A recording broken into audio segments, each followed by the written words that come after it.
My name is Audrey Newper, and it's delightful to have you here, and I want to tell you about the Spanish pots. I love pottery. The Spanish pots that you see here used to be used for function only. They used to store wine and olives and olive oil in them.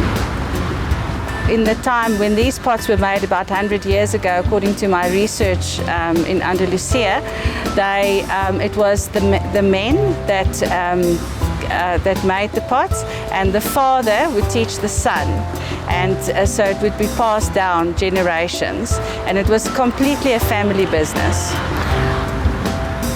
A long time ago, it was the role of the woman to make the pots. It was seen as part of her duties. She took care of the children and the house, and as part of that she would make small vessels to keep things in. So if you baked something, or you made something, or you harvested something, if it was stored in something, it was in a clay pot. The people that made these pots in Andalusia actually lived close to the clay.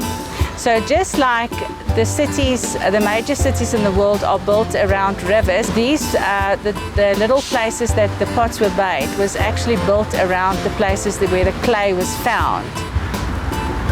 The making of these pots really represents a way of life.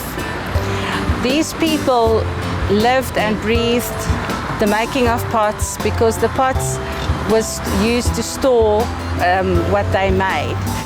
And they would use the wood, the dead wood, the prune trees and the trees that died, to fire the kilns that used to be used to fire the pots.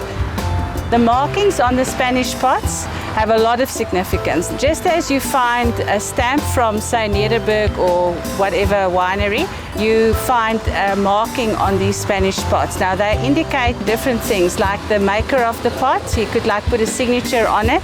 They also indicate what was stored in it. Some of the pots have a little picture of a grape on it, so that you can see it was wine and not olives. Along the process of making these pots, a lot of things can go wrong, and the pots can crack at virtually any point. Where a pot cracked, they used to fix it with little metal strips, which actually adds to the value of the pot. Nowadays, we think if it's broken, we throw it away. That's not so. A broken clay pot is worth more. I'm on the corner of Church and Witkoppen, Johannesburg North. So make a point of stopping by and coming to say hi, because we are here for you and we are very excited.